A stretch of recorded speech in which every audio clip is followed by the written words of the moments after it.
Welcome everyone to the fourth COVID-19 Conversation Series, where we're featuring stories about shifting worldviews, where barriers to advancing equity and justice were removed during the pandemic, and views of a more equitable and just future emerged. Through this series, our intent is to create space where everyone can listen deeply, connect, dream, and reflect on stories that continue to open up the range of what is possible to advance equity and justice. My name is Nandini Saxena. I'm a knowledge translation specialist with the National Collaborating Centre for Determinants of Health, and I'll be your host for today's third storytelling session in this series, which is focused on community expertise, building community power, and making change happen, focused on the work of Hogan's Alley Society, located in what is now known as Vancouver. Just a few housekeeping items. So our conversation today is going to be recorded and shared with registrants via email and posted on our website. And I invite you to use the Q&A box for conversation and connection with everyone. You can start by introducing yourself and where you're from if you're comfortable. And you can also use it to share any resources that you may have and to share any comments and questions or ideas for both the speakers and other participants. So Hannah Klassen with the NCCDH is our chat box and Q&A moderator for today's session and is going to be sharing resources as we go along.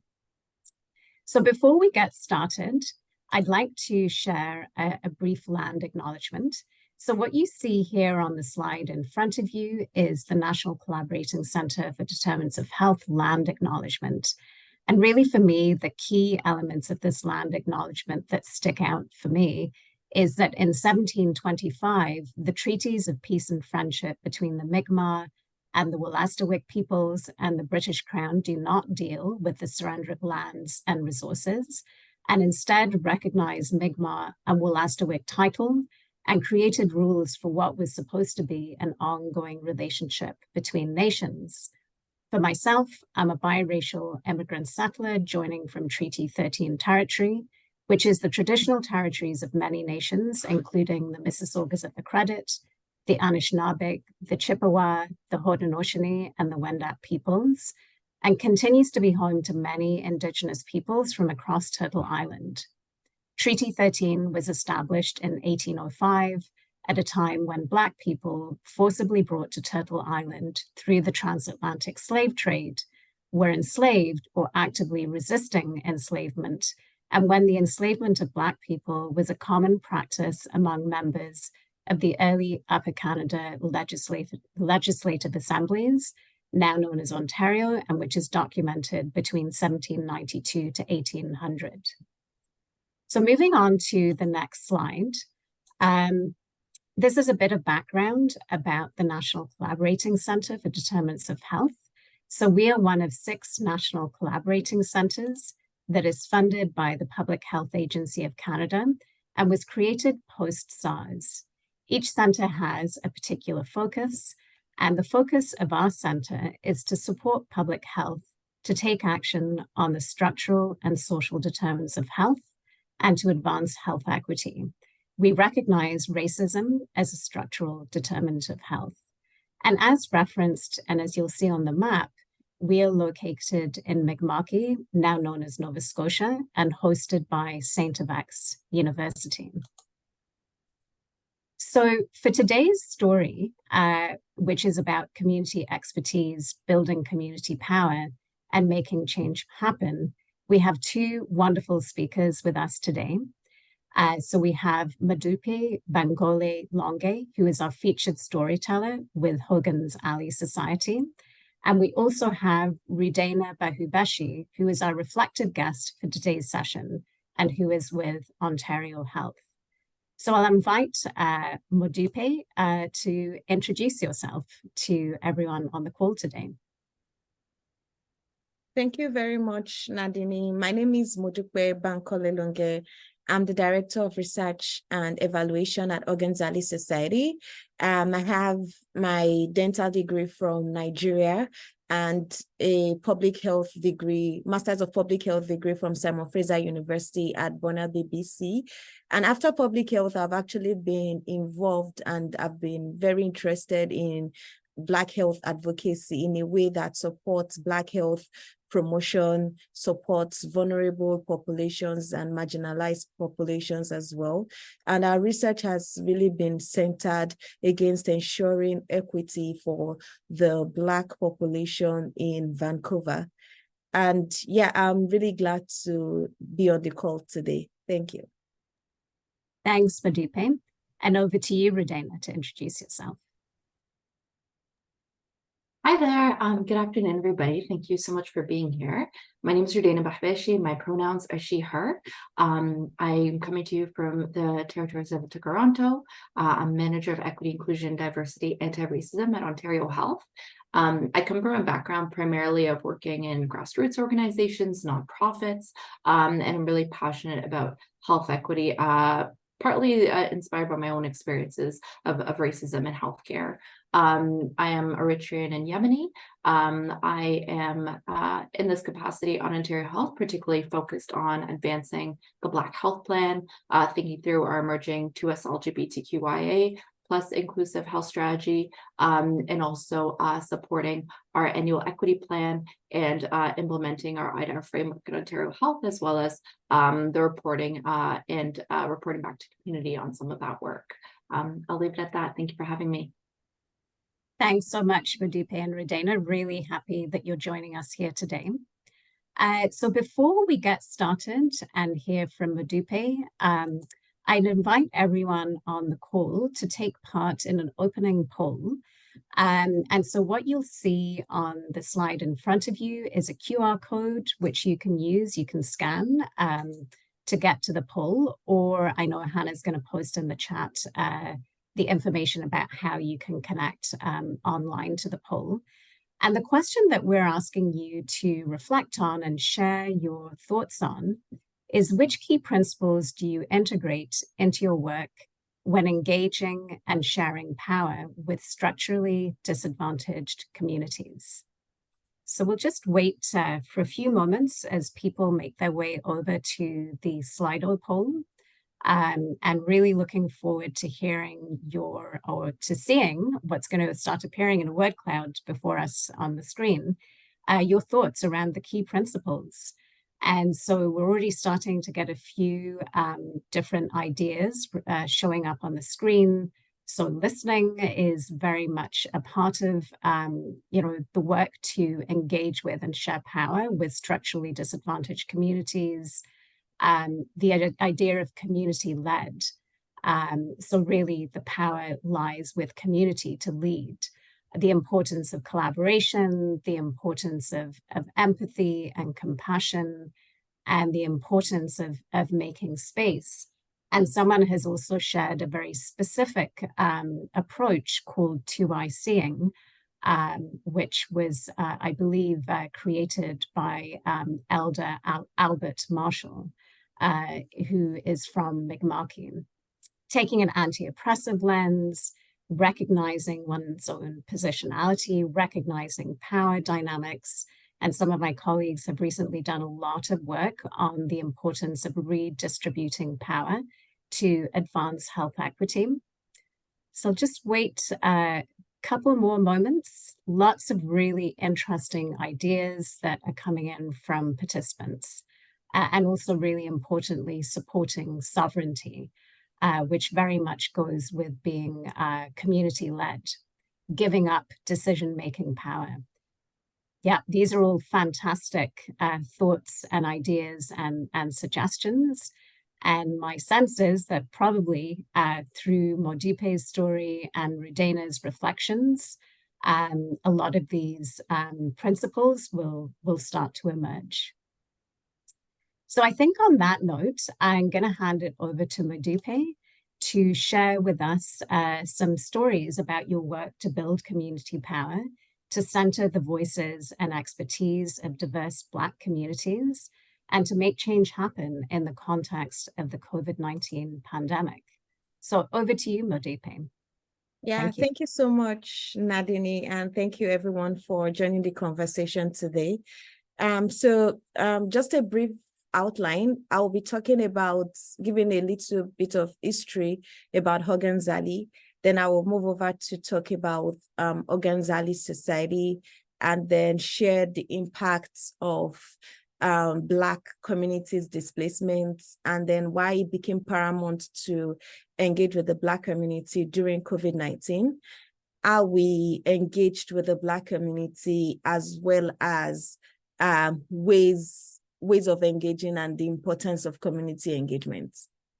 Okay, so I'll start off with a brief history about Oganzali society. So Oganzali was the unofficial name for Park Lane in Vancouver's Strathcona neighborhood. It's a T-shaped alley that ran between Union and Pryor Street from approximately Main Street to Jackson Avenue. Yeah, if you can please share the screen. Okay, can I get the next slide? Okay, yes, thank you. So it's a T-shaped alley that ran between Union and Pryor Street from approximately Main Street to Jackson Avenue, and it formed the nucleus of Vancouver's first concentrated Black community. The first Black immigrants arrived to British Columbia from California in 1858.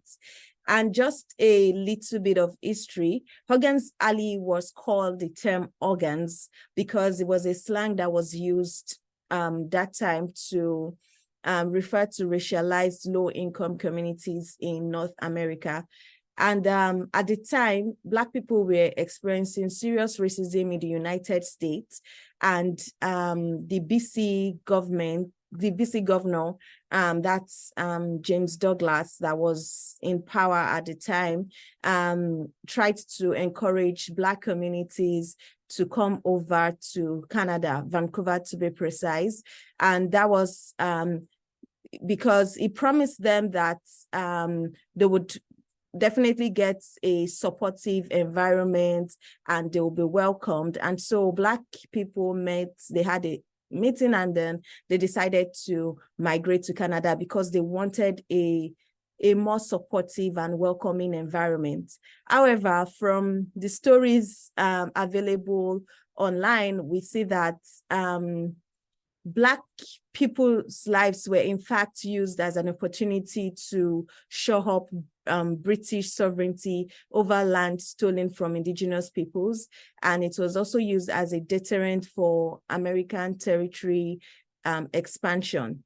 And after the Confederation, that's after BC Confederation, we see that policies, laws, and practices, and even programs were actually structured to secure white primacy on the lands taken from indigenous peoples.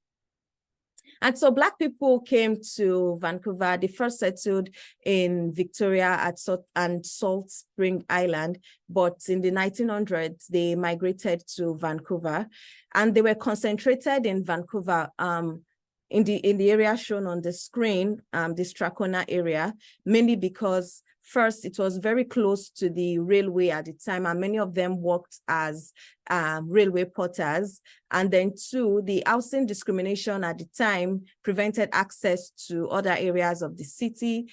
And then there was, it was more affordable to get housing in this area. And they also saw it as a means to support one another and better their situations. Like you go to work, but you come back to this loving and supportive environment. So everyone always looked forward to the evenings in Oganzali. Moving on, we acknowledge that there were other communities like the Italians, Japanese, and Chinese communities were there. But from statistics, it showed that at around 1940, the total number of Black people were added over to like a sum of 800 Black people, like 3% of the Strathcona population were entirely Black. And then the community was also known for some cultural institutions like Vice Chicken and Steakhouse, which was also used as a time to kind of, you eat, you listen to music, and then you gist. And then the African Methodist Ethiopian Fountain Chapel, which was founded in 1923 and was located on Jackson Street. However, the Vice Chicken was sold in 1979 following the displacement of the community, and the church was also sold in 1989. Also, the environment, the alley was known for sleeping car porters at the time. And so from the picture, you can see the yellow color shows the black lane, the park lane, and then the green picture shows where Black communities, where we all lived, like Black people lived, and then the purple shows where the Fountain Chapel was located on Jackson Street. Now, to talk about the displacement of Hogan's Alley, it was identified that planning decisions by the city actually led to the displacement of Hogan's Alley. And then by 1931, the bylaw zoning of Hogan's Alley and its surrounding area, as it was actually zoned as an industrial rather than residential. And by doing that, it was very difficult to get mortgage and home improvement loan from financial institutions. And then definitely, it also led to devaluation of residences in the area. And then the media also did not help. And then they called the area like a slum area known for immorality and crime. And the government's urban renewal program in 1944 also supported the displacement by offering to share the cost of acquiring and clearing blighted residential areas with cities with the aim of providing low or moderate housing. But looking further into history, we see that was actually not the case. They just wanted to kind of like improve the area, not really bothered about the interest of individuals that resided in that community at that time. And so by 1956, the Federal National Housing Act provided free rein to municipalities to kind of clear all slum housing areas and dispose the land for whatever use that was indicated in the plan. And so City of Vancouver, because of course they were now positioned to apply for funding, and then the plan was approved by 1957. The Georgia Viaduct was replaced in 1965 with the plan of it's like going through the heart of Hogan's Alley, and so it's wiped up like the western part, like the entire western part of Hogan's Alley. And then there was also a plan to have like 6 freeway go through as well, which would also involve Chinatown. But the community protests at the time made that plan to come to an end. But before it did, the plan to have the Georgia Viaduct actually went through, and so it led to the displacement of Black communities. So the picture on the screen actually shows the Georgia Viaduct and how it ran through the heart of Hogan's Alley, causing displacement, leading to intergenerational displacement. And so up to now, we don't have a community where Black people are concentrated. We don't have that cohesion, that community support anymore. And then later on, I'm going to share the impact of that displacement. But right now, I want to talk about Hogan's Alley Society. So Hogan's Alley Society is a non-profit Black-led organization that is committed to raising awareness and advocating against the legacies of systemic anti-Black racism, the displacement and marginalization endured by Black communities in Vancouver and across British Columbia. It's actually originated from Hogan's Alley Working Group, which is a smaller working group that was involved in the Northeast Falls Creek plan process with the city. So there's this plan to like rebuild the Northeast Falls Creek, and then so there's this like ongoing conversation with the city to kind of like ensure that Hogan's Alley kind of retains its presence in that area. And then also, I should also note that the city actually acknowledged Hogan's Ali's presence in 2014, and there's like conversations ongoing for a community land trust, like for the area. That's to ensure that affordable housing are continue to be made available for the Black community. And then, so Hogan's Ali Society has 3 strategic pillars, and that includes real estate, housing, and community engagement. Our mission generally is to advance the social, political, and economic, cultural well-being of people of African descent through the delivery of inclusive housing, built spaces, and culturally informed programs. And we actually envision a society in which people of African descent are able to reach their full potential free of systemic racism. So for real estate, we run what is called the Community Land Trust and the Black Cultural Center. So we have actually signed a memorandum of understanding with the city for a long-term lease of the Hogan's Ali block. And the intention for that is to build more affordable housing in the area, especially that would target Black communities especially. And then we also plan to have or operate a cultural center to kind of like ensure that the African culture is revived. And on housing, we manage a 52 modular housing at Nora Hendricks Place, located on 258 Union Street. And there we house both Black and Indigenous communities. We also, under our housing is our community care department, which includes our guardian and mentorship program, as well as our housing support program. For our housing support program, we offer emergency housing needs or housing supplies to the Black people. Like we could help with taking care of any emergency utility housing bills, like utility bills. We also help to in advocacy when it comes to tenant rights and things like that, just like supporting Black people when it comes to getting affordable housing. And then for community engagement, we have the research and advocacy as well as the community care.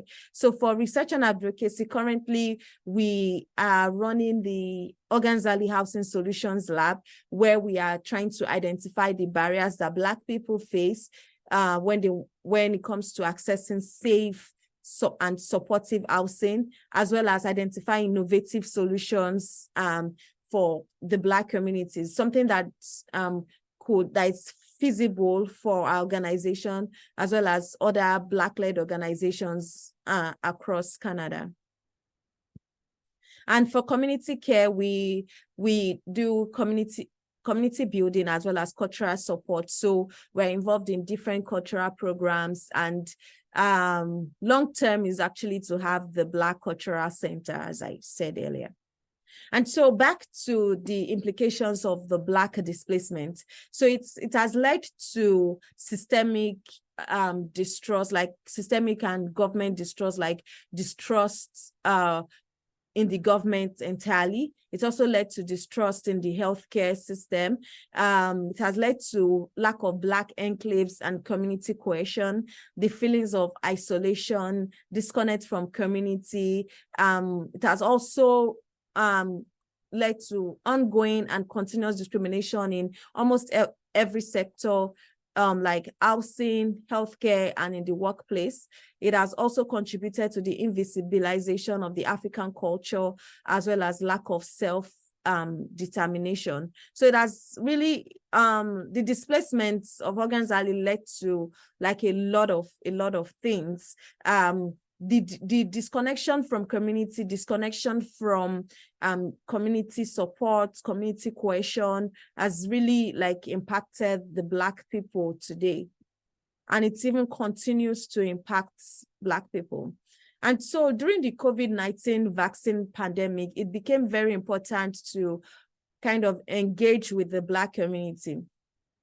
So the COVID-19 pandemic widened the health and social inequality experienced by Black communities.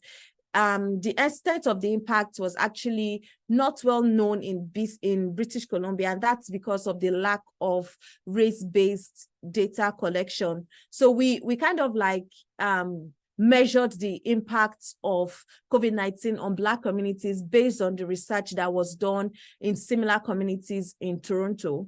And then we see that Black communities experience higher than average levels of vaccine hesitancy. And so we expect that when a new vaccine is rolled out, like the COVID-19 vaccine, that level of hesitancy would also be experienced within Black communities.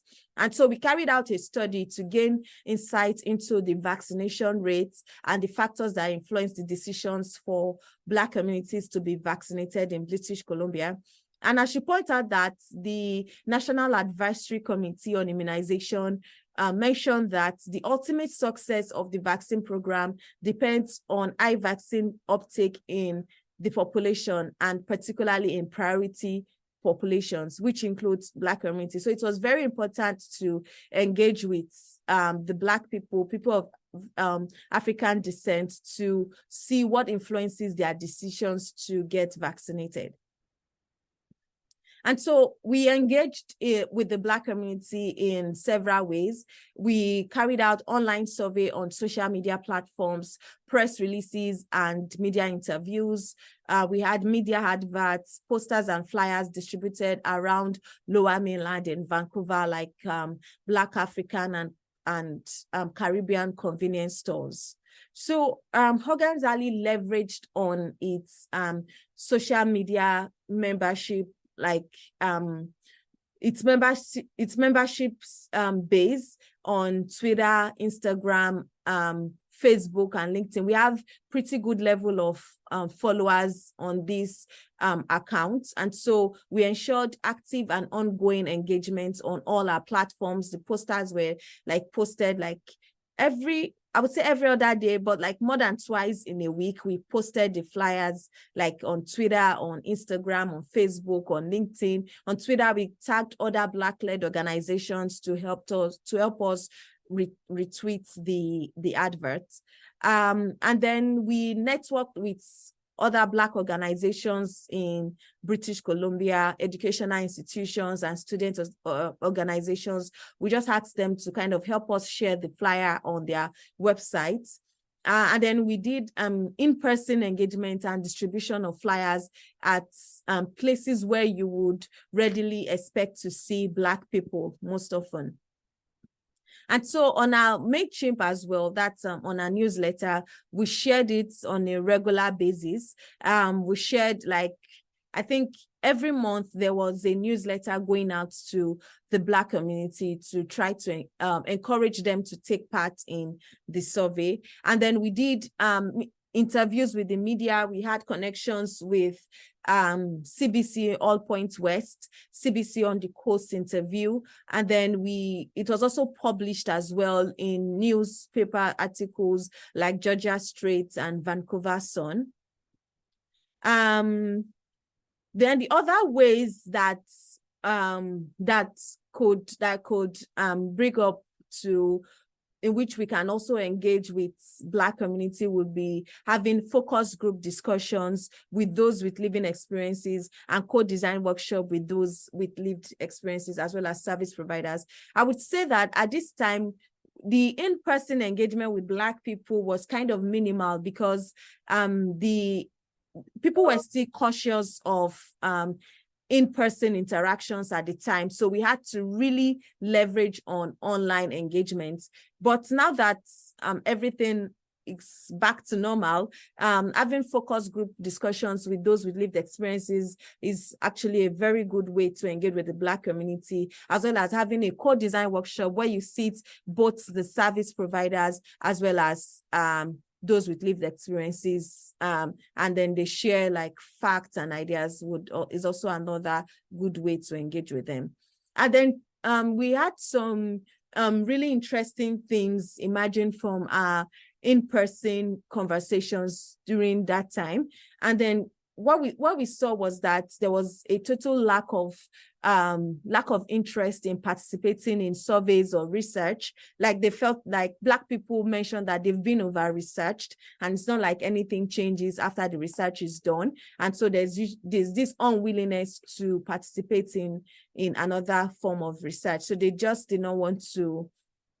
They were not really enthusiastic about it. So we had to really encourage them that it's a research organized by Black people for Black people, and that we are going to work on our findings and things like that. But it took a lot of convincing to really have them partake in the research. And so what's the importance of Black-led community engagement? It's important to ensure meaningful engagement with Black people to better understand their lived experiences and challenges, to identify opportunities to improve access to resources like healthcare, employment, and housing, to improve access to local, provincial, and federal or political institutions. Like I said, there's a distrust in the government. So engaging with them, we kind of improve access to these institutions. And also it ensures positive promotion of Black history and culture, as well as it helps us to understand ways to resolve systemic challenges relating to economic advancements like housing, like healthcare, like even the mental health and general well-being of Black people. It also helps to improve the lived experiences of Black people, and by allowing people of the community to exercise their right to be heard before decisions are taken, will actually make the implementation of programs to go on smoother. Like it's smoother to implement programs when you engage with Black people before the program is implemented or introduced. And it also helps to build trust, like to rebuild that trust and address any form of concerns. It should be known that Black people most often are likely to listen to other Black people, and it's important that research or community engagement is Black-led, like a Black person or Black organizations organizing this research, these surveys, these programs on behalf of other Black people is really, really important. And then it's also important to expand and diversify the voices of Black people during decision-making processes. And then in-person meetings is actually important for people that do not have access to online platforms. And so people like maybe newcomers, some seniors, and refugees that do not necessarily have access to Zoom, to probably WhatsApp or other meeting platforms. It's very essential to engage with them in person through focus group discussion, like I've said earlier, and co-design workshops, because it helps to ensure shared understanding of issues. It ensures more collaboration. And because you are meeting in person, the non-verbal communication promotes better understanding. It's important that you still explore virtual meetings in situations where you want to encourage participation when it comes to like childcare, work schedules, or other obligations for people. So it's important to ensure culturally sensitive informations, use very simple word, culturally competent health professionals. Health professionals they also need to be trained to be culturally competent when engaging with Black people. Yeah, and that's all, and I'll pass it back to the host. Thanks so much, Modupe. That was just an incredible overview and history. And I just so appreciated that you made really profound connections between the history of displacement of Black communities in Vancouver and experiences of systemic racism, and how that leads to distrust in institutions and leads to things like vaccine hesitancy. And also, we've seen during the pandemic the differential impact of COVID-19 on different racialized communities, including very specifically Black communities. And I also so appreciated you emphasizing the importance of Black-led community organizations working in this space. So I'd like to hand it over to you now, Rudayna, to really share some reflections on which principles from Modupe's work resonate with you and your work to engage and advance the health of diverse Black communities. Brilliant. Thank you so much. I guess all of them to keep it in short. No, I'm so grateful to be alongside the story you've shared, Modupe. I so value Hogan Ali's work. I had a chance to do my graduate research on anti-Black racism in the rental market. And I think Hogan Ali's work is not just important to rectifying harms for the communities in Vancouver, but also charting a vision for what repair can look like in displacement and dispossession that so many Black communities have experienced. So I thank you folks for that important work. I think it's really important too that NCCDH has put together our two streams of work, recognizing that interconnectedness that Modupe is talking about. Black communities experience harms in pretty much every plane that matters, right? Whether it comes to housing, healthcare, food security. So it's really critical that we're drawing these connections together. I want to hone in particular on this theme of lack of community trust and really recognizing there are innumerable proofs and reasons that this trust is fractured, and it's really incumbent upon institutions to repair that trust and think about what repairing that trust looks like. So I might focus on three areas in this brief reflection, really the principle, and these are all really reinforcing what Modupe has outlined, the principle of following community leadership, the need to be action-oriented, and also the need for ongoing engagement to really be grounded in that evidence-informed approach. So if I can speak a little bit to examples from some of the work that we've been seeking to embark upon, I might start with chatting about the Black Health Plan Working Group. So folks might be familiar with our first provincial Black Health Plan, which can be found on the Ontario Health website. And it really seeks to model that principle of following community leadership. And we have to give great thanks and gratitude for the leadership of Black communities who've really come forward and called for the need of this.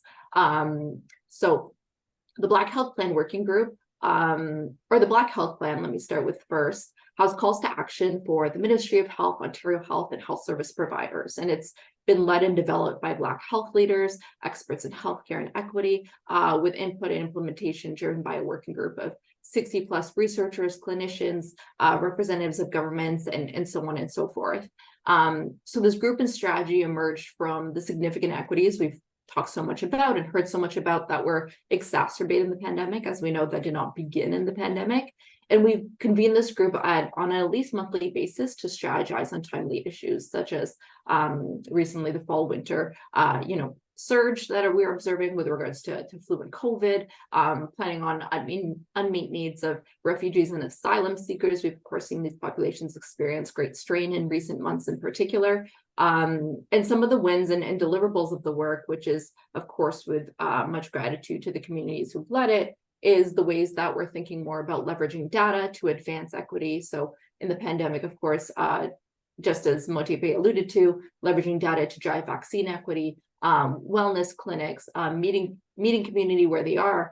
And then also another achievement that I would highlight is a recently announced Black Health and Social Services Hub in Peel region, which will seek to address health disparities experienced by Black and racialized communities in the region by providing that culturally responsive approach to both care and resources, referrals, and connecting to that, meeting the needs of the whole person with regards to health.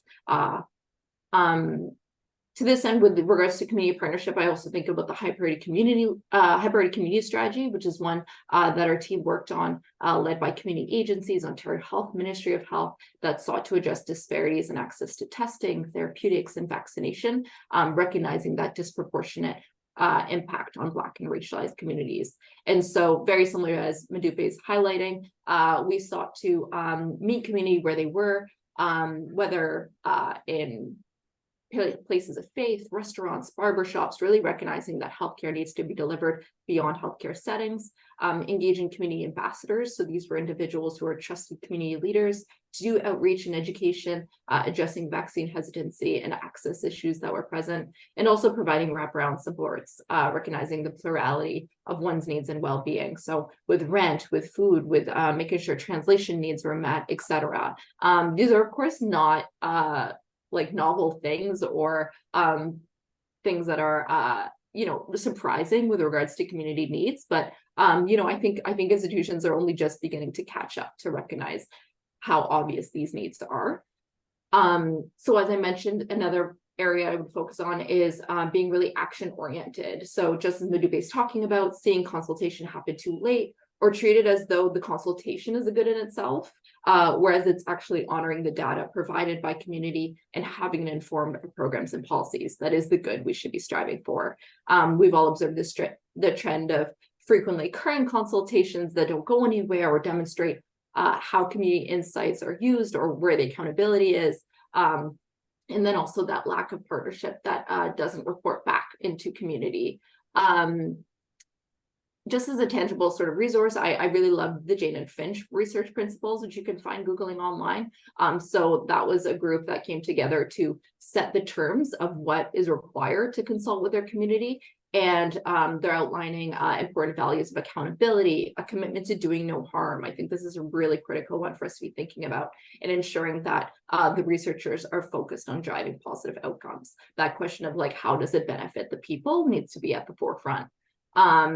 Just as talked about, like data collection and use needs to be a major priority for institutions, but we also need to recognize that the decades or even centuries of insight we receive from community calling us to action is data as well. And so the idea we must defer action until we have more robust race-based data feels like a delay tactic. There is work we can do now, there is work we are accountable to doing now, while we also ensure that we have the precise and more specific and detailed and thorough data that is required.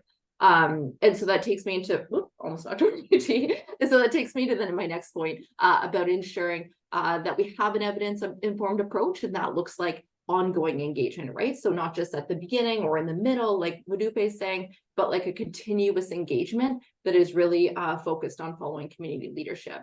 And we also must reduce barriers to make that engagement possible, right? Like that is work that is being done by communities that needs to be compensated accordingly, and make sure we're meeting communities on their terms to access that wisdom and knowledge.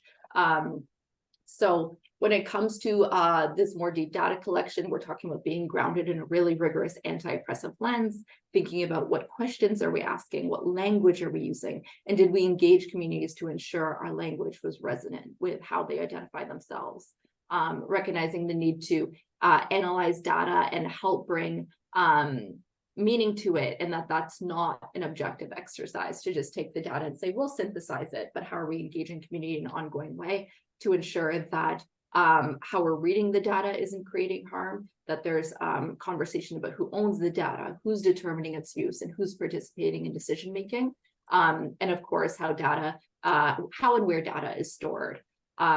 Failure to address these questions in meaningful ways with community that's grounded in reciprocity and accountability it feels very just reminiscent of the colonial approach we're seeking to dismantle. And so I would also cite already put in the chat, y'all are super on top of it, the EGAP principles for being a really critical tool for thinking meaningfully about that. I'll leave it at that. Thanks, y'all. Thanks so much, Rudayna. There's so much to reflect on in terms of what you shared and what Modupe has shared as well. We do have a really great question from Blake Poland in the Q&A, which really links to what both of you have been talking about, which is how do we move dominant institutions, and I think Rudayna, as you shared, colonial institutions, from their fundamentally transactional orientation to one that embeds ongoing relational accountability vis-a-vis communities made to experience marginalization. So I don't know if either of you would like to share some reflections on that particular question. Yeah, I could go first. And I think one strategy would be to show these organizations the importance of engaging with Black people. You want to show them the advantages or the improvements that have occurred from Black-led community engagement. You really want to show and emphasize that it's important to them, and then try to encourage them to kind of like align their policies, their events, and their programs in a way that ensures that their community engagement is Black-led. And so that way they can begin to even like map out the differences, maybe in the ways they were doing things before, and then in the ways of like doing things when they now begin to engage with the Black people in a meaningful way. Yeah, I think holding organizations accountable, showing them the importance and showing them examples of studies or programs that involved engaging with Black people in a meaningful way can help transition them to begin to engage with Black people as well. Yeah, that's a great question. Similar to what Modupe is getting at, I think it's useful to highlight sort of like a terms of engagement and accountability. There's this like very transparent way of like, we want to hear your insights, and then we're going to go away and like decide what we're going to take or leave. So I think indicating like what is the opportunity, we recognize we're not going to boil the ocean and make everything better in a day, but like what is the window of opportunity, being really honest and open about that, and then indicating how we'll report progress back to community. That becomes critical to, I think, ongoing trust. And then I think also I want to touch on the way we think about this work in silos. Like Black well-being isn't everything. Like it's not just like a Black health strategy over here and then like everything else is happening over here. It's like a layer that needs to be on top of all of our work. And so that interconnectedness that Modupe was talking about before, and also thinking about, you know, if we have a queer trans health strategy, that needs to have Black health priorities. We have like one focus on people with disabilities, one focus on seniors. Like there needs to be like Black, Indigenous, like multi-ethnic and intersectional considerations across all of our strategies. People don't exist like in different boxes.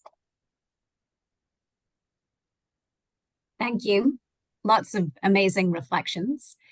We have another question from Caroline, who is asking, instead of promising practices, can speakers share examples of how not to engage community, specifically a case where we can learn from how intentions did not match impact and which led to unintended harms? So learning from mistakes, essentially. Any thoughts or reflections? How not to engage, or like an example of where Black people were probably not engaged. I think one that readily comes to mind would be, maybe just using this as an example, would be the vaccine rollout plan in BC, for instance. I would say or suggest that if Black people were, or Black-led organizations were engaged before the vaccine rollout plan like was official in code, I think there would have been better engagement, or it would have also led to the reduction in vaccine hesitancy within the Black community. Because after the vaccine was rolled out, we saw that many people were not, of course, the lack of the distrust in the government was there, and then many people were not convinced that they were going to go ahead with the vaccine, and then they continued to kind of like spread this information within their cohorts, within their community as well. So I feel like if Black-led organizations are engaged when it comes to implementing a program, before the program is even implemented, you have to engage with Black people in a very meaningful way. I think it usually ensures the success of the program, because they feel like they were involved in the planning process. They were involved in it before it's now implemented. I think that usually helps a lot towards the success of programs. Yeah, I completely agree with everything Modupe said. I also think like people need to show up not having done any homework, like to sort of show up like clean slate, like how does this resonate with you, or like what matters to you? It's like, do your homework. There's like a wealth of evidence and a wealth of community input. I know we said we were going to talk about bad examples, but I do want to share a good example because unfortunately they are kind of at times far and few between, if we're being honest.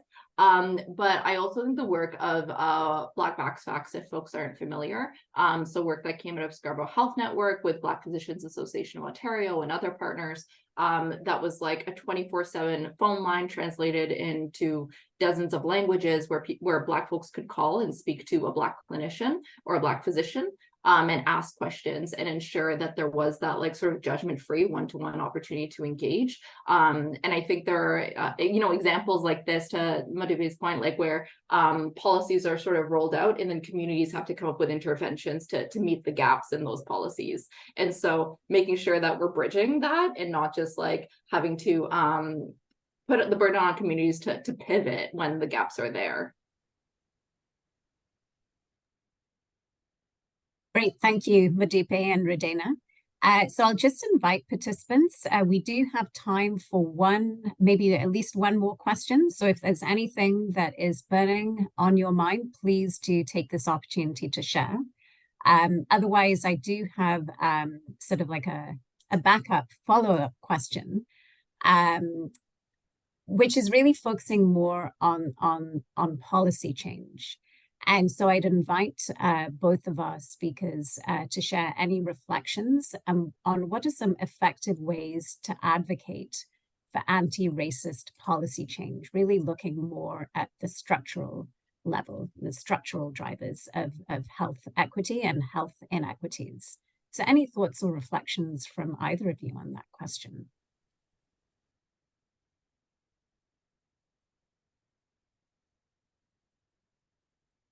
Yeah, you're muted, Rudayna. Sorry, that's so typical. I had to do that at least once. I'm sorry. Thank you for helping me know. So I think, we've highlighted a couple of like really effective and incredible examples, Hogan's work being one of them. And so an ability to like point at incredible things that communities are doing and the need to spread and scale them at like a more systemic level, to sort of leverage what is already incredible and being done. I think an ability to both think about the needs alongside the opportunities, like as I said, anti-racist and Black health and Black well-being focuses need to be done across everything we're doing. So like seeing what's coming through the pipeline and making sure that those considerations are embedded across so that we're identifying concrete strategies to have a more robust anti-racist approach. Yeah, I would also like to add, like the government or organizations, so to say,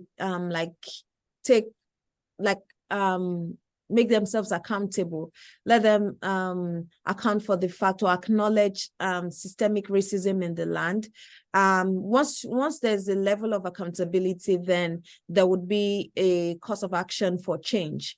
And so aside accountability, you also want to acknowledge your position, that you are in the power to cause the change that Black people will want to see, or that to also know that any form of policies that you create have a way of impacting the Black people. So you want to acknowledge your position in making those policies. And then before making policies, you want to involve Black people. You want to make sure that you are engaging with them in a meaningful way. One example I can remember like right now is when we while working on the Housing Solutions Lab project, we asked a particular governmental organization, like, oh, did you involve Black people when creating this policy? And the answer was, oh, we asked about one or two Black employees in our organization, and we're like surprised with that answer, because we would have expected that you engage with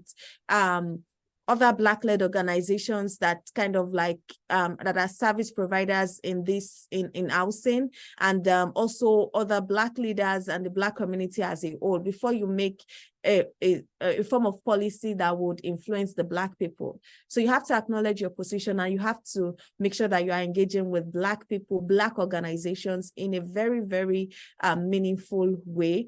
And then you also need to recognize and report any form of bias, recognize that you also could have some level of implicit bias, and you want to take note of that and even report that as well. Yeah.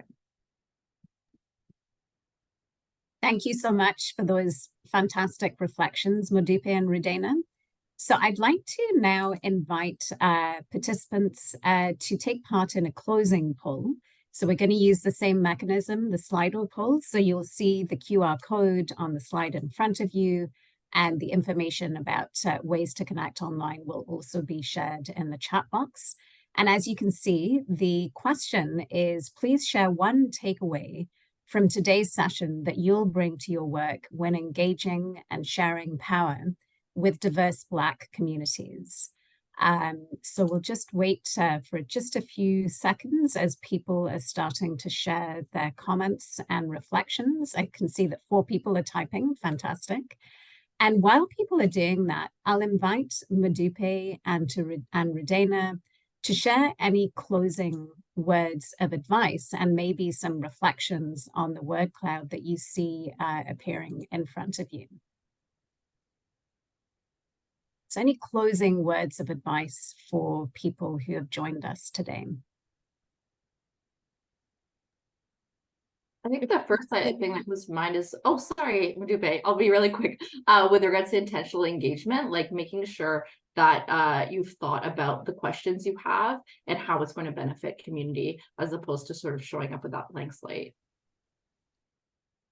Yeah, thank you, Rudayna. And I wanted to add that it's very important to engage with the Black people, especially when it comes to implementing programs or creating policies. And then it's very important to also learn about the history of the Black people in Canada and in Vancouver, of course. I'm calling from Vancouver, but in Canada at large, it's very important to learn about Black history because that would help you inform your knowledge and kind of like also inform your interactions with Black people as well. And then I would also recommend reading this book, Fight the Power, Redressing Displacement and Building a Just City for Black Lives in Vancouver. It was written by Stephanie Allen. I think it contains a level of, it got a very good history on Black communities in Canada. Thank you. Thank you, Modupe. Thank you, Rudayna. And I'll share one takeaway that I have from today's session, which is that it is not enough to engage with 1 or 2 Black people, but to very intentionally engage with a diverse range of different Black-led organizations when developing different kinds of public health or healthcare interventions. So I'd like to thank both Modupe and Rudayna for your fantastic reflections and stories. This has been so helpful to hear about, and this recording will be made available on the NCCDH website. I'd also like to thank the Joint Planning Group who my colleagues and I convened for this 4th COVID-19 Conversation Series, and you'll see everyone's names reflected there. And I'd also invite people to join us in our last upcoming final session in this series, which is also focused on stories about community expertise, building community power, and making change happen with the peer-to-peer program on ways to advance, center, and build the voice of people who use drugs. You can register for this session on the NCCDH website, and the link will be shared in the chat. And also I'd invite people to take 2 minutes of your time to complete the evaluation.